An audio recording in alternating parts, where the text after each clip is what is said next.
With the rise of content marketing in general and video marketing in particular, it is understandable why you may be interested in starting a YouTube channel. There are very many benefits of having or creating a YouTube channel, both for personal purposes as well as if you run a business or a side hustle. There's a great deal of benefit that you can get by leveraging the YouTube platform to promote your product and services. And in this particular video, we are going to look at the steps that you should follow or the things that you should consider when setting up a YouTube channel. This is purely because the whole idea of having a YouTube channel or a YouTube platform where you create content, there is a madness to the whole YouTube business. And that's what I would want you to learn today. The things that are important and probably the steps that you need to follow if you are to have a YouTube channel up and running by the end of the day today. What are the things that you should consider when starting or creating your YouTube channel? Number one is the topic or the niche that you are going to cover. This would incorporate or would involve the things that you are going to talk about. And I would think that from the time you are starting a YouTube channel, you already have some knowledge or some skill or some expertise that you can share with the people or with the audience that you want to reach. And there are very many things that you can pick from, but it might be better if you start from where you are good at. Some of the topics that you find on YouTube, and this list is not exhaustive, include things to do with sports, business, you have finance, you have things to do with farming, people talking about cooking, parenting. There are as many things as there are people in the world, and therefore you are not limited to the things that you can talk about. What is very encouraging is the fact that all these topics, all these niches on YouTube, they all have their level of successes. So whatever it is that you decide to talk about or to create videos on, you can bet that you'll be successful in it, especially if you are passionate. The second thing to consider is your target audience. Who are you creating the content for? Who are your audience? This is very important because you are not going to create content for everybody. And if you have done even basic marketing, you will learn that you need to identify that one person that you are creating content for. And you can list down all the things about that particular person or what you might call a customer avatar. What age are they? What do they do? At what level of their life are they? Do they have kids? Are they working? Are they running their businesses? Are they stay-at-home people? What sports do they like? You need to have an elaborate view or analysis of the person that you are creating content for. This is because your content needs to align with the interests of the person that you are trying to target. That way, you can be able to probably have a great deal of more success than if you did not know exactly who you are targeting. If you look at a number of successful YouTube channels, you'll find that they cover or take care of one or two or three topics, and they target people that are within a certain lane. The thing is that you need to set up the channel. This is free to have. You just need to have a Gmail account and then go through the process of setting it up, set up your YouTube channel, and you'll have it running within 30 or within an hour. That is how easy it is to set up a YouTube channel. But of course you can, add the bells and whistles. You can have proper branding, get your channel some colors, get images. All that makes it look a little bit good and better and probably professional.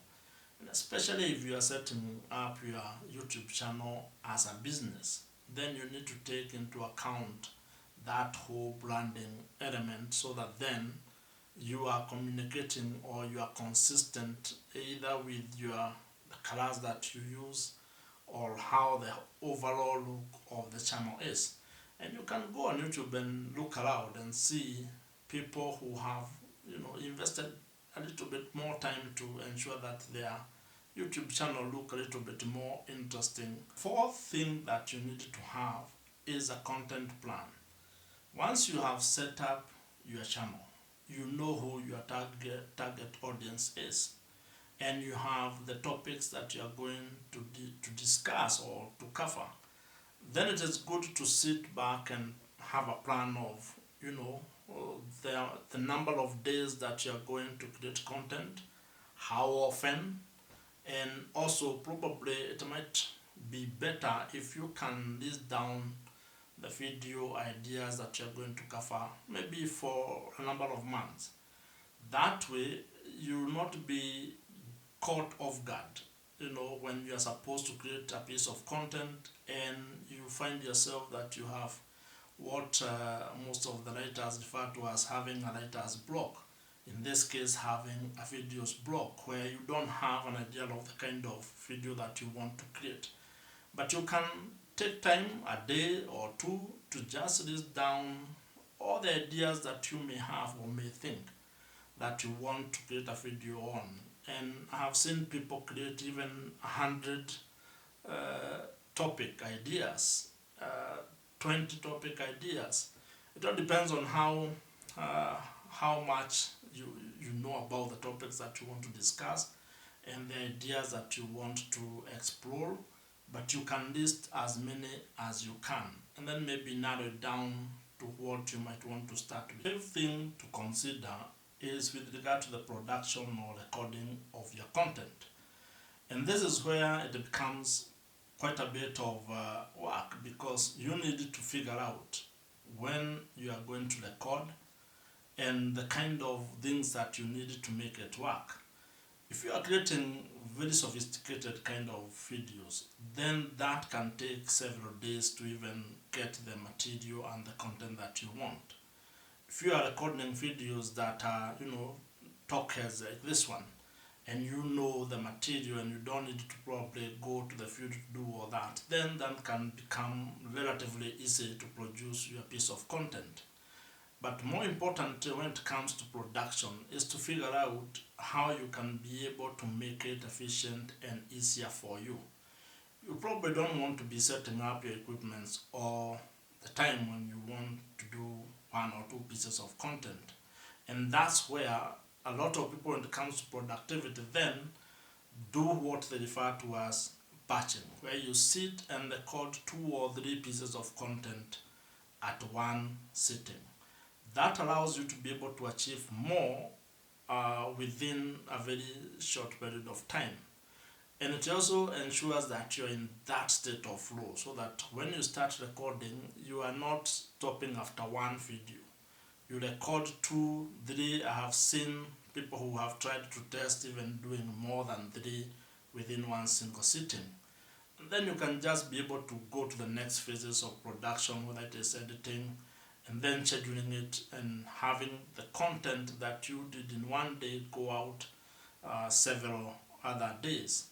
And this is critical because if you are even into the marketing and you want to use or repurpose the content that you have created into the other platforms, then that piece of content that you batch created then becomes your feedstock. And then if you are the one editing or if you are sending it to an editor, they can be able to create different pieces of content that you can distribute into other platforms.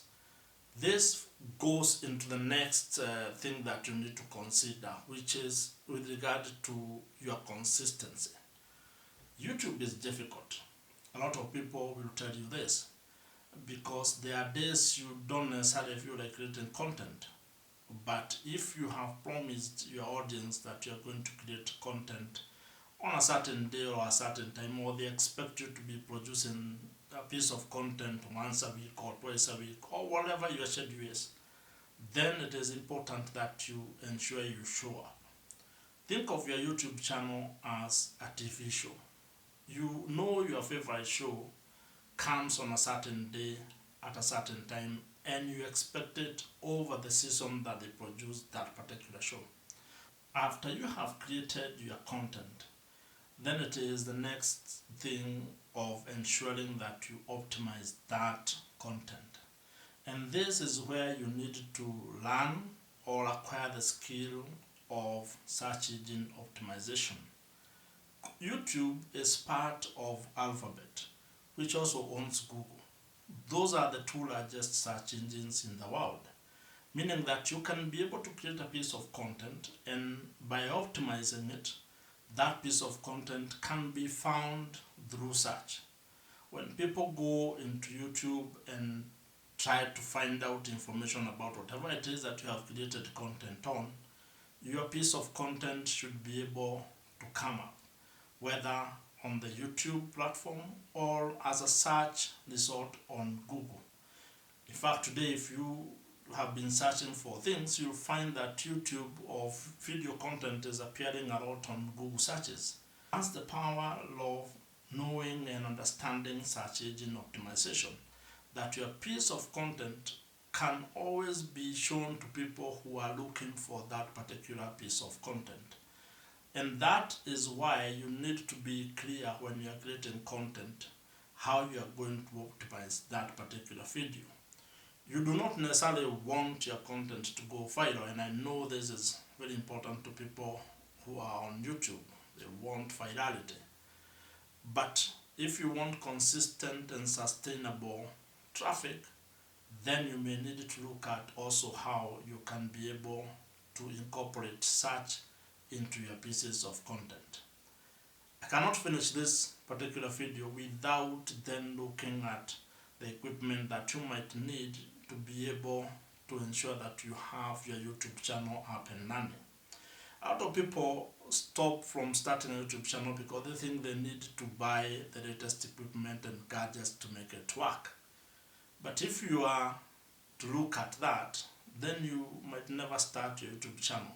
And I think that in most cases is usually an excuse that somebody uses to just not start, because starting is quite a daunting task. But with just your smartphone and internet data, you can use it to create pieces of content and upload across various platforms, and in this case upload on YouTube. And there are even video editing apps that use mobile phones, or that you can use on your mobile phones, that would make the whole art of creating content, editing it and uploading pretty seamless. But if you have the finances, if you have the money, you can also invest in a camera like the one that I have, and also a microphone which I'm using up here. So all these are things that can make your video process a little bit more interesting.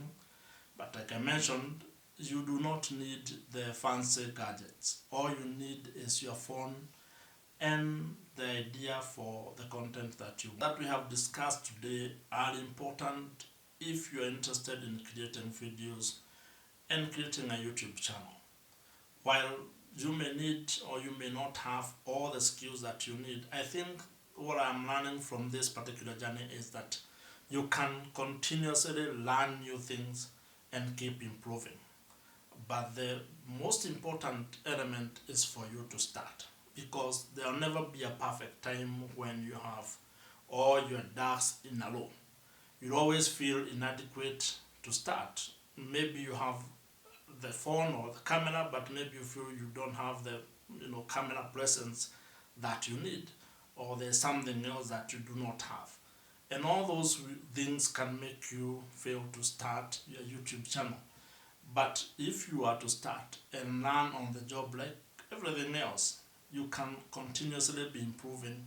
And I think, to me, that would be the best approach that you should take. It is the approach I'm taking.